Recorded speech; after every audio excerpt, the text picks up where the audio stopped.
दृढ़ निश्चय और परिश्रम हाथ की रेखाओं को भी बदल देते हैं।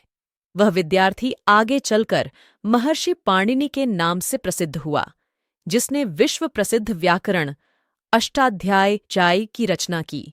इतनी सादिया बित जाने पर भी विश्व की किसी भी भाषा में ऐसा उत्कृष्ट और पूर्ण व्याकरण का ग्रंथ अब तक नहीं बना।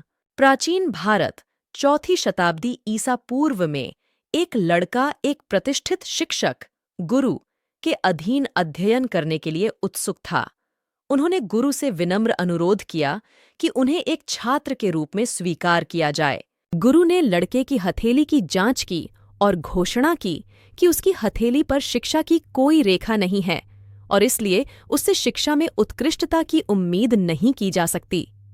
गुरु ने उनके अनुरोध को अस्वीकार कर दिया क्योंकि लड़के के पास वह चिन्ह नहीं था जिसके बारे में उनका मानना था कि यह एक सफल छात्र का जन्म चिन्ह है।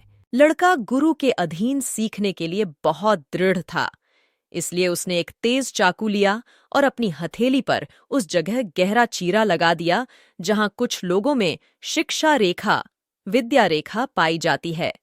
वह मालिक के पास गया और अपनी हथेली पर चोट का निशान दिखाया। उन्होंने गुरु से अनुरोध किया कि वे अपने निर्णय पर पुनर्विचार करें, क्योंकि अब उनकी हथेली पर शिक्षा रेखा बन चुकी है। बुद्धिमान गुरु लड़के के दृढ़ संकल्प से प्रभावित हुए। उन्होंने लड़के को गले लगा लिया और उसे तुरंत एक छात्र के रूप में नामांकित किया।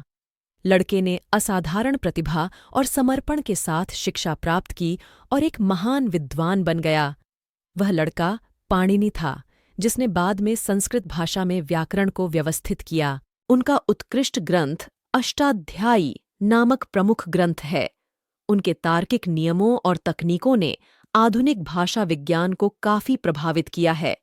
इस प्रकार पाणिनि अपनी हथेली पर एक दर्दनाक कट का निशान खोदकर चुनौती दे सकते थे और अपने भाग्य को बदल सकते थे। एक मध्यम वर्गीय परिवार से आने के कारण हमारी कई सीमाएं होंगी। हमें वह लाभ नहीं मिलेगा जो समृद्ध या समूह ए माता-पिता अपने बच्चों को देते हैं, चाहे वह वित्तीय स्वतंत्रता हो या सामाजिक मान्यता या शिक्षा सुविधाएं या हमारे करियर पथ में मार्गदर्शन। कहीं न कहीं या हर जगह हमें नुकसान ही होगा।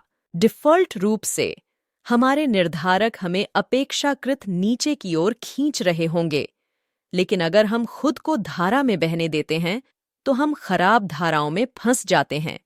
यदि हमें विशाल महासागर तक पहुंचना है तो हमें धाराओं के विपरीत तैरना होगा। हमें अपनी पूर्व निर्धारित नियति के खिलाफ लड़ने की जरूरत है, क्योंकि किसी भी निर्णय या किसी भी सपने के सफल क्रियान्वयन के लिए दृढ़ संकल्प आवश्यक है।